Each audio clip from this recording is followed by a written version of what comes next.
Hi hello ನಮಸ್ಕಾರ welcome back to study material YouTube channel. Friends, ಯಾರೆಲ್ಲ ಇನ್ನೂ ನನ್ನ ಚಾನೆಲ್ನ ಸಬ್ಸ್ಕ್ರೈಬ್ ಮಾಡಿಲ್ವೋ ಪ್ಲೀಸ್ ಬೇಗ ಬೇಗ ಹೋಗಿ ಚಾನೆಲ್ನ ಸಬ್ಸ್ಕ್ರೈಬ್ ಮಾಡಿ, ಹಾಗೆ ಪಕ್ಕದಲ್ಲಿರುವಂತಹ ಬೆಲ್ ಐಕನ್ನ ಪ್ರೆಸ್ ಮಾಡಿ. ಸ್ಟೂಡೆಂಟ್ಸ್ ಎಲ್ಲರೂ ಕೂಡ ನನ್ನ ಒಂದು ಚಾನೆಲ್ನ ಫಾಲೋ ಮಾಡ್ತಾ ಇದ್ದೀರಾ ಅಂತ ಅನ್ಕೋತೀನಿ. ಹಾಗೆ ಪ್ರತಿಯೊಂದು ವಿಡಿಯೋಗಳನ್ನು ಕೂಡ ನೋಡಿ ಪ್ರಾಕ್ಟೀಸ್ ಮಾಡಿ, ಅದೇ ಥರ ನಿಮಗೆ ಪ್ಯಾಟರ್ನ್ ಬರುತ್ತೆ. ಆ್ಯಂಡ್ ತುಂಬ ಇಂಪಾರ್ಟೆಂಟ್ ಪ್ರಶ್ನೆಗಳನ್ನು ನಾನು ಅಪ್ಲೋಡ್ ಮಾಡ್ತೀನಿ. ಸೊ ರೆಗ್ಯುಲರ್ ಆಗಿ ಅಪ್ಲೋಡ್ ಮಾಡೋಕ್ಕೆ ಆಗದೇ ಇರ್ಬೋದು, ಬಟ್ ಎಕ್ಸಾಮ್ಸ್ ಟೈಮ್ಗಳಲ್ಲಿ ಮಾತ್ರ ರೆಗ್ಯುಲರ್ ಆಗಿ ನಿಮಗೆ ಒಂದಾದ್ಮೇಲೆ ಒಂದು ವಿಡಿಯೋಗಳು ಬರುತ್ತೆ. ಈಗ ಎಲ್ಲ ವಿಡಿಯೋಗಳು ಕೂಡ ರೆಡಿ ಆಗಿದೆ, ಅಪ್ಲೋಡ್ ಮಾಡೋದು ಒಂದೇ ಬಾಕಿ. ಸೊ ಎಕ್ಸಾಮ್ಸ್ ಅಂತೂ ತುಂಬ ಚೆನ್ನಾಗಾಗುತ್ತೆ, ಅದ್ರ ಬಗ್ಗೆ ನೀವು ಕಾಳಜಿನೇ ಮಾಡೋಕ್ಕೆ ಹೋಗಬೇಡಿ. ಸೊ ನಾ ಯಾವ ಥರ ಅಂದರೆ ಇವಾಗ 90+ ರಿಸಲ್ಟ್ ಆಗಬೇಕು ನಂದು, ಹಾಗೆ ನಾನು ತುಂಬ ಅಂದರೆ ತುಂಬ ಉತ್ತಮವಾದಂಥ ಅಂಕಗಳನ್ನ ಗಳಿಸ್ಬೇಕು ಎಕ್ಸಾಮ್ಸ್ಗಳಲ್ಲಿ. ಆದರೆ ನಮಗೆ ಸ್ಟಡಿ ಮಾಡೋದಕ್ಕೆ ಟೈಮ್ ಸಿಗ್ತಾ ಇಲ್ಲ, ಸ್ಟಡಿ ಮಾಡೋದಕ್ಕೆ ಆಗ್ತಾ ಇಲ್ಲ, ತುಂಬ ಬೇಜಾರಾಗ್ತಿದೆ, ಏನು ಮಾಡೋದು ಅಂತ ತುಂಬ ಜನ ನನಗೆ ಮೆಸೇಜ್ ಹಾಕ್ತಾ ಇದ್ರಿ. ಸೊ ಅದಕ್ಕೊಂದು ನಾನು ತುಂಬ ಸುಲಭವಾದಂತಹ ಒಂದು ಮೆಥಡನ್ನು ಹೇಳ್ತೀನಿ. ಅದೇನಂತಂದರೆ ನೀವು ಸ್ಟಡಿ ಟೈಮ್ ಟೇಬಲನ್ನು ಮಾಡ್ಕೊಳ್ಳಿ. ಓಕೆ, ಫಸ್ಟು ಮೇನ್ ಮಾಡಬೇಕಾಗಿರೋದು ನೀವು ಸ್ಟಡಿ ಟೈಮ್ ಟೇಬಲ್. ಸೊ ನಾನು ಕೂಡ PUC ಇದ್ದಾಗ ಇದೇ ಟೈಮ್ ಟೇಬಲನ್ನು ನಾನು ರೆಗ್ಯುಲರ್ ಆಗಿ ಫಾಲೋ ಮಾಡ್ತಿದ್ದೆ. ಸೊ ಈ ಟೈಮ್ ಟೇಬಲ್ ನಿಮಗೆ ತುಂಬ ಯೂಸ್ಫುಲ್ ಆಗುತ್ತೆ. ಈಗಾಗಲೇ ನೀವು ಟೈಮ್ ಟೇಬಲನ್ನು ಮಾಡಿಕೊಂಡು ಓದ್ತಾ ಇದ್ದೀರಿ, ಸರಿ, ಅದೇ ಟೈಮ್ ಟೇಬಲನ್ನು ಫಾಲೋ ಮಾಡಿ. ಬಟ್ ಇಲ್ಲ, ನಾನೇನು ಟೈಮ್ ಟೇಬಲ್ ಮಾಡ್ಕೊಂಡಿಲ್ಲ, ಹಾಗೆ ಸುಮ್ಮನೆ ಓದ್ತಾ ಇದ್ದೀನಿ ಅಂತ ಅನ್ನೋರು ಮೊದಲು ಇವತ್ತೇ ಈ ಟೈಮ್ ಟೇಬಲನ್ನು ಬರೆದಿಟ್ಟು ಈ ಟೈಮ್ ಟೇಬಲ್ ಪ್ರಕಾರ ನೀವು ಸ್ಟಡಿ ಮಾಡಿ. ಸೊ ಈ ಟೈಮ್ ಟೇಬಲ್ ಪ್ರಕಾರ ನೀವು ಸ್ಟಡಿ ಮಾಡಿದ್ದೇ ಆದರೆ ನಿಮಗೆ ತುಂಬ ಉತ್ತಮವಾದಂತಹ ಅಂಕಗಳನ್ನು ನೀವು ಎಕ್ಸಾಮ್ಸ್ ಟೈಮ್ಗಳಲ್ಲಿ ಗಳಿಸ್ಬೋದು. ಓಕೆ, ಫಸ್ಟ್ ನಿಮ್ಮದು ಕಾಲೇಜ್ ಟೈಮಿಂಗ್ ಏನಿದೆ ಆ ಕಾಲೇಜ್ ಟೈಮಿಂಗ್ ಪ್ರಕಾರ ನೀವು ಈ ಟೈಮ್ ಟೇಬಲನ್ನು ನೀವು ಚೇಂಜಸ್ ಮಾಡ್ಕೋಬೋದು. ಓಕೆ, ನಾನಿಲ್ಲಿ ಒಂದು ಎಕ್ಸಾಂಪಲ್ ಪ್ರಕಾರ ಈ ಒಂದು ಟೈಮ್ ಟೇಬಲ್ ಕಾಲೇಜ್ ಟೈಮಿಂಗ್ ಪ್ರಕಾರ ನಾನು ಒಂದು ಟೈಮ್ ಟೇಬಲನ್ನು ರೆಡಿ ಮಾಡಿದ್ದೀನಿ. ಸೊ ನೋಡಿ, ನೀವು ಎಕ್ಸಾಮ್ಸ್ ಟೈಮ್ಗಳಲ್ಲಿ ಮಾತ್ರ ಈ ಟೈಮ್ ಟೇಬಲನ್ನು ನಾನು ಫಾಲೋ ಮಾಡ್ತೀನಿ ಅಂತ ಅಂದರೆ ಅದು ತಪ್ಪಾಗುತ್ತೆ. ಓಕೆ, ಯಾಕಂತಂದರೆ ನೀವು ಆ ಒಂದು ಸಮಯದಲ್ಲಿ ನೀವು ಜಸ್ಟ್ ರಿವಿಷನ್ ಮಾಡಬೇಕಾಗಿರುತ್ತೆ. ಓಕೆ, ಫಸ್ಟು ಇವಾಗಲೇ ಇವತ್ತಿಂದನೇ ನೀವು ಈ ಟೈಮ್ ಟೇಬಲ್ ಪ್ರಕಾರ ನೀವು ಎಲ್ಲ ಒಂದು ಪೋರ್ಷನನ್ನು ನೀವು ಫಾಲೋ ಮಾಡ್ತಾ ಹೋದರೆ, ಎಲ್ಲ ಒಂದು ಚಾಪ್ಟರ್ಸ್ಗಳನ್ನು ನೀವು ಕಂಪ್ಲೀಟ್ ಮಾಡ್ತಾ ಹೋದರೆ ನಿಮಗೆ ಎಕ್ಸಾಮ್ಸ್ ಟೈಮ್ಗಳಲ್ಲಿ ಜಸ್ಟ್ ರಿವಿಷನ್ ಮಾಡೋದಕ್ಕೆ ತುಂಬ ಹೆಲ್ಪ್ ಆಗುತ್ತೆ. ಓಕೆ, ಫಸ್ಟ್ ನೀವು ಮಾಡಬೇಕಾಗಿರೋದು ಏನಂತಂದರೆ ನೀವು ಮಾರ್ನಿಂಗ್ ತುಂಬ ಬೇಗ ಹೇಳಬೇಕು. ಗೊತ್ತಾಯ್ತಾ? ಮಾರ್ನಿಂಗ್ ನೀವು ನಾನು ಎಕ್ಸಾಂಪಲ್ ಹೇಳ್ತೀನಿ. ನೀವು 5 o'clock ಎದ್ದರೆ 5 o'clock-ಇಂದ 5:15 ನೀವು ಏನು ಮಾಡ್ಬೋದು, ನಿಮ್ಮ ಡೈಲಿ ಮಾರ್ನಿಂಗ್ ರೂಟೀನನ್ನು ನೀವು ಫಿನಿಷ್ ಮಾಡ್ಬೋದು. ಹಾಗೆ ಎದ್ದ ತಕ್ಷಣ ಮೊದಲು ನೀವು ಮಾಡಬೇಕಾಗಿರೋದು ಒಂದು ಗ್ಲಾಸ್ ಹಾಟ್ ವಾಟರ್ನ ನೀವು ಡ್ರಿಂಕ್ ಮಾಡಲೇಬೇಕು. ಇದರಿಂದ ನಿಮ್ಮ ಹೆಲ್ತ್ ಕೂಡ ತುಂಬ ಚೆನ್ನಾಗಿರುತ್ತೆ. ಎಕ್ಸಾಮ್ಸ್ ಟೈಮ್ಗಳಲ್ಲಿ ಯಾವುದೇ ರೀತಿಯಂಥ ಹೆಲ್ತ್ ಇಶ್ಯೂಸ್ ಕೂಡ ಆಗೋದಿಲ್ಲ. ಸೊ ನಿಮಗೆ ನಿಮ್ಮ ಎಕ್ಸಾಮ್ ಎಷ್ಟು ಇಂಪಾರ್ಟೆಂಟು ಅದಕ್ಕಿಂತ ಹೆಚ್ಚು ಇಂಪಾರ್ಟೆಂಟ್ ನಿಮ್ಮ ಹೆಲ್ತ್ ಆಗಿರುತ್ತೆ. 5:15 5:45 ನೀವು ಒಂದು ಸ್ವಲ್ಪ ವಾಕಿಂಗ್ ಅಥವಾ ಎಕ್ಸಸೈಸನ್ನು ನೀವು ಮಾಡಬೇಕಾಗುತ್ತೆ. ಸೊ ಎಕ್ಸಸೈಸ್ ಮಾಡೋದ್ರಿಂದ ನಿಮ್ಮ ಹೆಲ್ತ್ ಕೂಡ ತುಂಬ ಚೆನ್ನಾಗಿರುತ್ತೆ. ಯಾವುದೇ ರೀತಿ ಹೆಲ್ತ್ ಇಶ್ಯೂಸ್ ಆಗಲಿ, ಯಾವುದೇ ರೀತಿ ಟಯರ್ಡ್ ಆಗಲಿ ನಿಮಗೆ ಆಗೋದಿಲ್ಲ. ಹಾಗೆ ನೀವು ಏನು ಓದಿರ್ತೀರಲ್ಲ, ಆ ಓದಿದಂತಹ ಅಂಶಗಳನ್ನು ನೆನಪಿಟ್ಟುಕೊಳ್ಳೋದಕ್ಕೆ ನಿಮಗೆ ಮಾರ್ನಿಂಗ್ ಎಕ್ಸಸೈಸು ತುಂಬ ಅವಶ್ಯಕತೆ ಇದೆ. ಸೊ ಎಕ್ಸಸೈಸನ್ನು ಮಾಡಬೇಕಾಗುತ್ತೆ. ಆ್ಯಂಡ್ ಎಕ್ಸಸೈಸ್ ಆದಮೇಲೆ ನೀವು ಮತ್ತೆ ನಿಮ್ಮ ಡೈಲಿ ರೂಟೀನ್ ವರ್ಕನ್ನು ಮುಗಿಸ್ಕೊಂಡ ನಂತರ ನೀವು 7:30 ಅಂದರೆ ನೀವು ನಿಮ್ಮ ಒಂದು ಟಫೆಸ್ಟ್ ಸಬ್ಜೆಕ್ಟ್ ಯಾವಿರುತ್ತೆ, ನಿಮಗೆ ಟಫ್ ಆಗುವಂಥ ಸಬ್ಜೆಕ್ಟ್, ಲೈಕ್ ನೀವು ಸೈನ್ಸ್ ಸ್ಟೂಡೆಂಟ್ಸ್ ಆಗಿದ್ದರೆ ಫಿಸಿಕ್ಸು, ಕೆಮಿಸ್ಟ್ರಿ ಅಥವಾ ಮ್ಯಾಥಮೆಟಿಕ್ಸು, ಈ ಥರ ನಿಮಗೆ ಟಫೆಸ್ಟ್ ಸಬ್ಜೆಕ್ಟ್ಗಳನ್ನು ನೀವು ಈ ಒಂದು ಟೈಮಿಂಗಲ್ಲಿ ನೀವು ಸ್ಟಡಿ ಮಾಡಬೇಕಾಗುತ್ತೆ. ಸೊ ಈ ಒಂದು ಟೈಮಿಂಗು ತುಂಬ ಚೆನ್ನಾಗಿರುತ್ತೆ. ಓದೋದಕ್ಕೂ ಕೂಡ ನಿಮಗೆ ಯಾವುದೇ ರೀತಿ ಬೋರ್ ಆಗೋದಿಲ್ಲ. ಹಾಗೆ ನಿಮಗೆ ಓದಿರುವಂತಹ ಅಂಶಗಳು ಕೂಡ ತುಂಬ ಚೆನ್ನಾಗಿ ನೆನಪಿಟ್ಟುಕೊಳ್ಳೋಕೆ ಪ್ರಶಾಂತವಾದ ಸಮಯ ಅಂತ ಹೇಳ್ಬೋದು. ಸೊ ಅದಾದ ನಂತರ 7:30 7:45 ನೀವು ಏನು ಮಾಡಬೇಕಾಗುತ್ತೆ, ಒಂದು 15 ಮಿನಿಟ್ಸ್ ನೀವು ರಿವಿಷನ್ ಮಾಡಬೇಕಾಗುತ್ತೆ.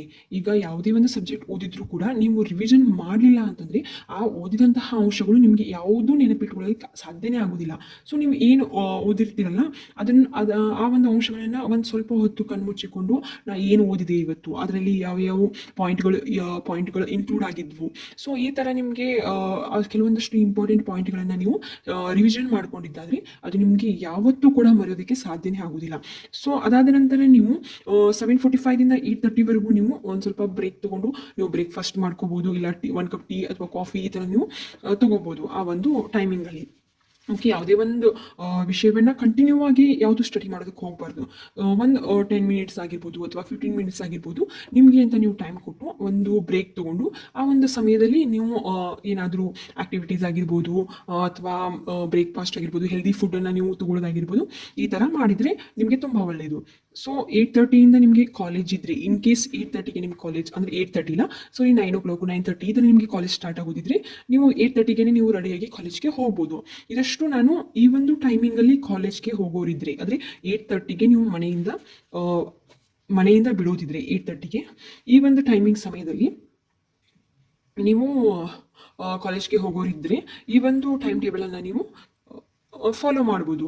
5 o'clock 4 o'clock ಎಲ್ಲ ಕಾಲೇಜ್ ಬಿಟ್ಟರೆ, ಸೊ ನೀವು 5:30ಗೆ ಮನೆಗೆ ಬಂದುಬಿಟ್ಟು 5:30 to 6:30ವರೆಗೂ ನೀವು 1 hour ಬ್ರೇಕ್ ತೊಗೊಂಡು ಟೀ ಅಥವಾ ಕಾಫಿನೋ ಅಥವಾ ಮಿಲ್ಕೋ ಸಮ್ ಸ್ನ್ಯಾಕ್ಸನ್ನು ನೀವು ಈವ್ನಿಂಗ್ ಟೈಮಲ್ಲಿ ತಿನ್ಬೋದು. ತಿನ್ಕೊಂಡು ಸ್ವಲ್ಪ ಹೊತ್ತು ವಾಕ್ ಮಾಡಿಕೊಂಡು ಆ ಈವ್ನಿಂಗ್ ಟೈಮ್ ಏನಿರುತ್ತೆ ಅದನ್ನು ನೀವು ಎಂಜಾಯ್ ಮಾಡ್ಬೋದು. ಸೊ ಅದಾದ ನಂತರ ಮತ್ತೆ ನೀವು ನಿಮ್ಮ ಸ್ಟಡಿ ರುಟೀನ್ಗೆ, ಡೈಲಿ ರುಟೀನ್ಗೆ ನೀವು ಬರಬೇಕಾಗುತ್ತೆ. ಸೊ ಅದೇನಂತಂದರೆ 6:30ಇಂದ ನೀವು ಸ್ಟಾರ್ಟ್ ಮಾಡಿದರೆ ಓದೋದಕ್ಕೆ 7:30ವರೆಗೂ ನೀವು 1 hour ಏನು ಮಾಡ್ಬೋದು, ಯಾವುದಾದ್ರೂ ಒಂದು ಟಫೆಸ್ಟ್ ಸಬ್ಜೆಕ್ಟ್ನ ತೊಗೊಂಡ್ಬಿಟ್ಟು, ಮ್ಯಾಥಮೆಟಿಕ್ಸ್ ಆಗಿರ್ಬೋದು, ಬಯಾಲಜಿ ಆಗಿರ್ಬೋದು, ಈ ಥರ ಟಫೆಸ್ಟ್ ಸಬ್ಜೆಕ್ಟ್ಗಳನ್ನ ನೀವು ತೊಗೊಂಡ್ಬಿಟ್ಟು ಸ್ಟಡಿ ಮಾಡಬೇಕಾಗುತ್ತೆ ಈ ಒಂದು ಸಮಯದಲ್ಲಿ. ಓಕೆ, ಇನ್ ಕೇಸ್ ನೀವು ಬಯೋ ಸ್ಟೂಡೆಂಟ್ಸ್ ಆಗಿದ್ದರೆ, ಇಲ್ಲ ನೀವು ಕಾಮರ್ಸ್ ಸ್ಟೂಡೆಂಟ್ ಆಗಿದ್ದರೆ ಅಕೌಂಟೆನ್ಸಿ ಆಗಿರ್ಬೋದು, ಕಾಸ್ಟ್ ಆಗಿರ್ಬೋದು, ಈ ಥರ ಸಬ್ಜೆಕ್ಟ್ಗಳನ್ನ ನೀವು ಈ ಒಂದು ಸಮಯದಲ್ಲಿ ಸಾಲ್ವ್ ಮಾಡ್ತಾ ಇದ್ದರೆ ನಿಮಗೆ ತುಂಬ ಚೆನ್ನಾಗಿ ಅಂಡರ್ಸ್ಟ್ಯಾಂಡ್ ಆಗುತ್ತೆ. ಆ್ಯಂಡ್ 7:30ಇಂದ 9:30ವರೆಗೂ ಕೂಡ ನೀವು ಟೈಮನ್ನು ಫಿಕ್ಸ್ ಮಾಡ್ಕೊಳ್ಳಿ. ಅಂದರೆ ಮಂಡೇ ಟು ಫ್ರೈಡೇ ನಾನು ಫಿಸಿಕ್ಸ್ ಓದ್ತೀನಿ ಈ ಒಂದು ಸಮಯದಲ್ಲಿ, ಹಾಗೆ ಟ್ಯೂಸ್ಡೇ ಟು ಸ್ಯಾಟರ್ಡೇ ಕೆಮಿಸ್ಟ್ರಿನ ಓದ್ತೀನಿ ಅಂತ ಈ ಥರ ಟೈಮನ್ನು ಸೆಟ್ ಮಾಡ್ಕೊಂಡ್ಬಿಟ್ರೆ ನಿಮಗೆ 3 ಡೇಸ್ ಒಂದು ಸಬ್ಜೆಕ್ಟು, ಹಾಗೆ 3 ಡೇಸ್ ಒಂದು ಸಬ್ಜೆಕ್ಟನ್ನು ನೀವು ಈಸಿಯಾಗಿ ಫಿನಿಷ್ ಮಾಡ್ತೀರಾ. ಸೊ ಓಕೆ, ನೆಕ್ಸ್ಟ್ ನಿಮ್ಮದು ಡಿನ್ನರ್ ಟೈಮಿಂಗ್ ಅಂದರೆ ನೀವು 9:30ಇಂದ 10 o'clock ಒಂದು ಹಾಫ್ ಆನ್ ಅವರಲ್ಲಿ ನೀವು ಡಿನ್ನರ್ನ ಮುಗಿಸ್ಕೊಂಡ್ಬಿಟ್ಟು ಸ್ವಲ್ಪ ರೆಸ್ಟ್ ಮಾಡಿ, ತದನಂತರ ನೀವು 10 o'clockಗೆ ಮತ್ತೆ ಓದೋಕೊಳ್ತೀರಿ. ಆ ಒಂದು 10 o'clockದಿಂದ 11 o'clockವರೆಗೂ ನೀವು ಲ್ಯಾಂಗ್ವೇಜಸನ್ನು ಸ್ಟಡಿ ಮಾಡ್ಬೋದು. ಹೇಗೂ ನಿದ್ದೆ ಮೂಡಲಿರುತ್ತೆ ಮೈಂಡು, ಸೊ ಅದಕ್ಕೋಸ್ಕರ ನೀವು ಲ್ಯಾಂಗ್ವೇಜನ್ನು ಸ್ಟಡಿ ಮಾಡ್ಬೋದು. ಸ್ವಲ್ಪ ಇಂಟ್ರೆಸ್ಟೆಡ್ ಇರುವಂಥ ಸಬ್ಜೆಕ್ಟ್ ಆಗಿರ್ಬೋದು, ಕ್ವಶನ್ ಆನ್ಸರ್ಸ್ ಆಗಿರ್ಬೋದು, ಆ ಥರ ನೀವು ಸಮರಿಗಳಾಗಿರ್ಬೋದು, ಈ ಥರ ನೀವು ಈ ಒಂದು ಟೈಮಿಂಗಲ್ಲಿ ನೀವು ಸ್ಟಡಿ ಮಾಡಿದರೆ ನಿಮಗೆ ಓದೋ ಕಡೆಯೂ ತುಂಬ ಇಂಟ್ರೆಸ್ಟ್ ಬರುತ್ತೆ.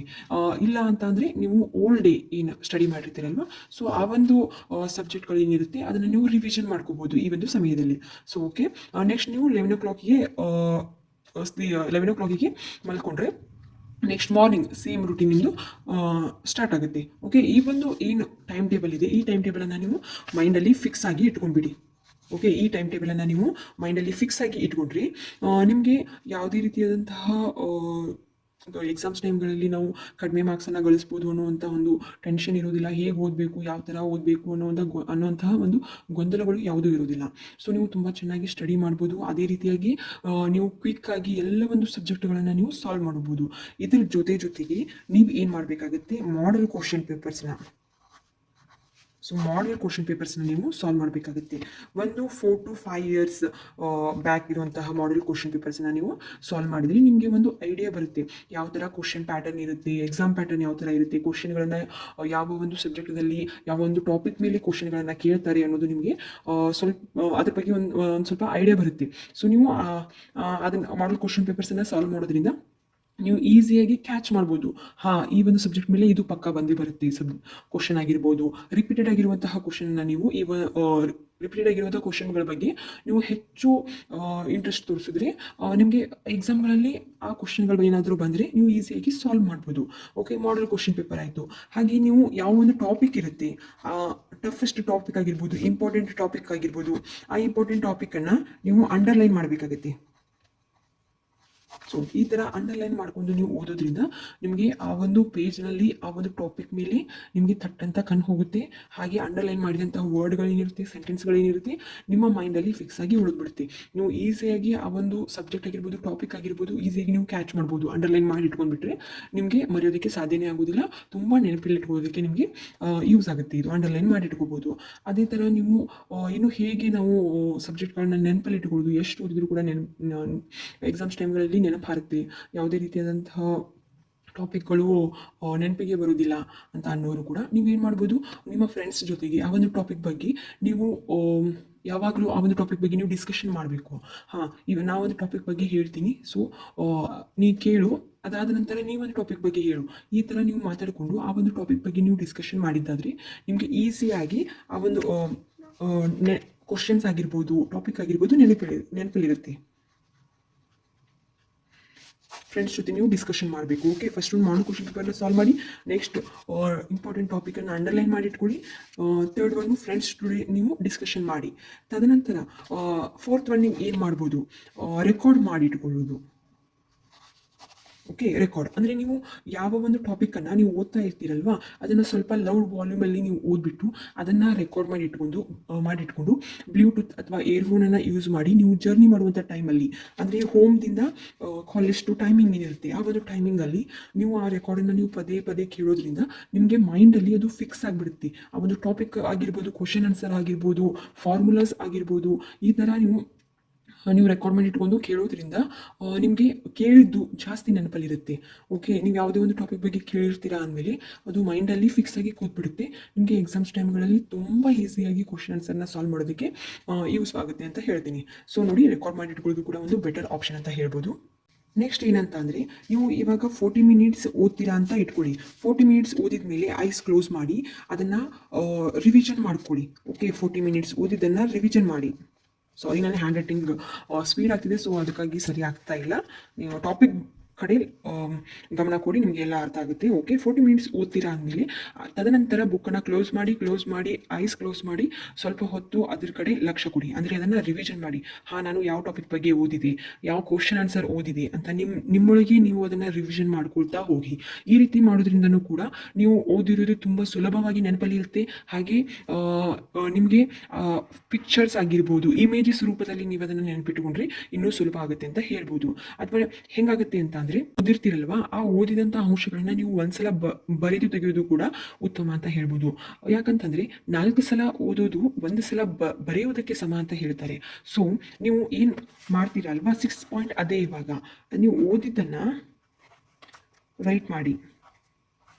ಓಕೆ, ನೀವು ಏನು ರೀಡ್ ಮಾಡಿರ್ತೀರಾ ಅದನ್ನು ನೀವು ರೈಟ್ ಮಾಡಿ, ಅಂದರೆ ಬರೀರಿ ಅದನ್ನು. ನೀವೇನು ಓದಿರ್ತೀರಲ್ವ ಅದನ್ನು ಬರೆಯೋದ್ರಿಂದ ನಿಮಗೆ ತುಂಬ ಅಂದರೆ ತುಂಬ ಕ್ವಿಕ್ಕಾಗಿ ನೀವು ಆ ಒಂದು ಆನ್ಸರ್ನ ನೆನ್ಪಿಟ್ಕೋಬೋದು. ಹಾಗೆ ಫಾರ್ಮುಲಾ ಆಗಿರ್ಬೋದು, ಪ್ರಾಬ್ಲಮ್ಸನ್ನು ಕೂಡ, ಮ್ಯಾಥಮೆಟಿಕ್ಸಲ್ಲಿ ಪ್ರಾಬ್ಲಮ್ಸ್ ಬರುತ್ತಲ್ವ, ಸೊ ಆ ಪ್ರಾಬ್ಲಮ್ಸ್ಗಳನ್ನು ನೀವು ಒಂದ್ಸಲ ಚೆನ್ನಾಗಿ ಸ್ಟೆಪ್ ಬೈ ಸ್ಟೆಪ್ ಅರ್ಥ ಮಾಡಿಕೊಂಡು ಒಂದು 4-5 ಸಲ ನೀವು ಅದನ್ನು ಬರೆದು ತೆಗೆಯೋದ್ರಿಂದ ನಿಮಗೆ ಆ ಒಂದು ಪ್ರಾಬ್ಲಮ್ ಫುಲ್ ಪರ್ಫೆಕ್ಟ್ ಆಗಿಬಿಡುತ್ತೆ. ನೀವು ಯಾವುದೇ ರೀತಿ ಅಂತ ಮಿಸ್ಟೇಕ್ಗಳನ್ನು ಮಾಡೋದಕ್ಕೆ ಸಾಧ್ಯನೇ ಆಗೋದಿಲ್ಲ. ಇಲ್ಲ ನಾವು ಜಸ್ಟ್ ಕಣ್ಣಾಡಿಸಿದ್ವಿ, ಜಸ್ಟ್ ಓದಿದ್ವಿ, ನಮಗೆ ನೆನಪಲ್ಲಿರುತ್ತೆ ಅಂತ ಅಂದ್ಕೊಂಡಿದ್ರೆ ಅದು ಸುಳ್ಳು. ಯಾಕಂತಂದರೆ ಎಕ್ಸಾಮ್ಸ್ ಟೈಮ್ಗಳಲ್ಲಿ ಇಂಥದ್ದೇ ತುಂಬ ಸಲ ಕೈ ಕೊಡೋದು. ನಮಗೆಲ್ಲವೂ ಬರುತ್ತೆ, ಎಲ್ಲವೂ ಗೊತ್ತಿದೆ ಅಂತ ಅಂದ್ಕೊಂಡು ಹೋಗಿರ್ತೀವಿ. ಆದರೆ ಅಲ್ಲಿ ಕೂತ್ಮೇಲೆ ಅನುಭವ ಆಗೋದು, ಅಯ್ಯೋ ನಾ ಅದನ್ನು ಇನ್ನೊಂದು ಸ್ವಲ್ಪ ಗಮನ ಕೊಡಬೇಕಿತ್ತು ಆ ಒಂದು ಟಾಪಿಕ್ ಬಗ್ಗೆ, ಪ್ರಾಬ್ಲಮ್ ಬಗ್ಗೆ ಅಂತ. ಆವಾಗ ನಮಗೆ ಗಿಲ್ಟ್ ಫೀಲ್ ಆಗುತ್ತೆ. ಸೊ ಅದಕ್ಕೋಸ್ಕರ ನೀವು ಏನು ಓದಿರ್ತೀರಲ್ವ, ನಿಮಗೆ ಈಸಿ ಆಗಿದ್ರೂ ಕೂಡ ಆ ಒಂದು ಟಾಪಿಕ್ ನಂಗೆ ಬರುತ್ತೆ, 100% ಬರುತ್ತೆ ಅಂತ ಅಂದ್ಕೊಂಡ್ರೂ ಕೂಡ ಅದು ಎಕ್ಸಾಮ್ಸ್ ಟೈಮ್ಗಳಲ್ಲಿ ಫೇಲ್ ಆಗೋ ಚಾನ್ಸಸ್ ಇರುತ್ತೆ. ಸೊ ಅದಕ್ಕೋಸ್ಕರ ನೀವು 1 ಸಲ ಓದಿರೋದನ್ನು 4-5 ಸಲ ನೀವು ಬರೆದು ತೆಗೀರಿ. ಈ ಥರ ಬರೆದು ತೆಗೆಯೋದ್ರಿಂದ ನೀವು ಈಸಿಯಾಗಿ ಅಂಡರ್ಸ್ಟ್ಯಾಂಡ್ ಮಾಡ್ಕೋಬೋದು. ನೋಡಿ, ಇಷ್ಟು ಪಾಯಿಂಟ್ಗಳನ್ನು ನೀವು ಎಕ್ಸಾಮ್ಸ್ ಟೈಮ್ಗಳಲ್ಲಿ ಅಳವಡಿಸಿಕೊಂಡಿದ್ದೇ ಆದರೆ ನಿಮಗೆ ಎಲ್ಲ ತರಹದ ಸಬ್ಜೆಕ್ಟ್ಗಳಲ್ಲೂ ತುಂಬ ಉತ್ತಮವಾದಂಥ ಅಂಕಗಳನ್ನು ಗಳಿಸ್ಬೋದು. ನಾನು 100% ಗ್ಯಾರಂಟಿ ಕೊಡ್ತಿದ್ದೀನಿ. ನೀವು ಇಷ್ಟು ಪಾಯಿಂಟ್ಗಳನ್ನು ಗಮನದಲ್ಲಿಟ್ಟುಕೊಂಡು ಇದೇ ಥರ ಈ ಥರ ನಾನು ಟೈಮ್ ಟೇಬಲ್ ಏನು ಕೊಟ್ಟಿದ್ದೀನಲ್ವ, ಈ ಒಂದು ಟೈಮ್ ಟೇಬಲ್ ಪ್ರಕಾರ ನೀವು ಓದಿದ್ದೇ ಆದರೆ ನೀವು ಎಕ್ಸಾಮ್ಸ್ ಟೈಮ್ಗಳಲ್ಲಿ ಎಲ್ಲ ಸಬ್ಜೆಕ್ಟ್ಗಳಲ್ಲೂ 95+ ರಿಸಲ್ಟನ್ನು ನೀವು ಪಡಿಬೋದು. 95+ ನೀವು ರಿಸಲ್ಟನ್ನು ನೀವು ಪಡಿಬೋದು ಅಂತ ಹೇಳ್ತೀನಿ. ಸೊ ಸ್ಟೂಡೆಂಟ್ಸ್, ಯಾರು ಕೂಡ ಇಗ್ನೋರ್ ಮಾಡೋದಕ್ಕೆ ಹೋಗಬೇಡಿ. ನಾನು ಹೇಳಿರುವಂಥ ಟಾಪಿಕ್ ಬಗ್ಗೆ ಗಮನ ಕೊಡಿ, ಅರ್ಥ ಮಾಡ್ಕೊಳ್ಳಿ, ಹೇಳಿರುವಂಥ ಸ್ಟೆಪ್ಗಳನ್ನು ಫಾಲೋ ಮಾಡಿ, ಇದೇ ಥರ ಸ್ಟಡಿ ಮಾಡಿ. ಹಾಗೆ ನಾನು ಕೂಡ ನಿಮ್ಮ ಎಕ್ಸಾಮ್ಸ್ ಟೈಮ್ಗಳಲ್ಲಿ ಇಂಪಾರ್ಟೆಂಟ್ ಪ್ರಶ್ನೋತ್ತರಗಳನ್ನು ಅಪ್ಲೋಡ್ ಮಾಡ್ತೀನಿ. ಯಾವ ಥರ ನೀವು ಸಾಲ್ವ್ ಮಾಡಬೇಕು, ಎಕ್ಸಾಮ್ಸ್ ಟೈಮ್ಗಳನ್ನ ಯಾವ ಥರ ಫೇಸ್ ಮಾಡಬೇಕು ಅನ್ನೋದ್ರ ಬಗ್ಗೆ ಎಲ್ಲವನ್ನು ತಿಳಿಸಿಕೊಡ್ತೀನಿ. ಈ ಒಂದು ವಿಡಿಯೋ ನಿಮಗೆ ಇಷ್ಟ ಆಗಿದ್ದರೆ ಪ್ಲೀಸ್ ನೀವು ಅಷ್ಟೇ ನೋಡೋದಲ್ಲದೆ ನಿಮ್ಮ ಫ್ರೆಂಡ್ಸ್ಗಳಿಗೂ ಶೇರ್ ಮಾಡಿ, ಅವರು ಕೂಡ ನಿಮ್ಮ ಜೊತೆ ಉತ್ತಮವಾದಂಥ ಅಂಕಗಳನ್ನು ಗಳಿಸಲಿ. ಹಾಗೆ ನನ್ನ ಒಂದು ಈ ಚಾನಲ್ಗೆ ನಿಮ್ಮ ಸಪೋರ್ಟ್ ತುಂಬಾ ಮುಖ್ಯವಾಗಿದೆ. ಇದೇ ಥರ ಸಬ್ಸ್ಕ್ರೈಬ್ ಮಾಡಿ, ಹಾಗೆ ಈ ವಿಡಿಯೋನ ಲೈಕ್ ಮಾಡಿ, ಶೇರ್ ಮಾಡಿ, ಕಮೆಂಟ್ ಮಾಡಿ. ಧನ್ಯವಾದಗಳು.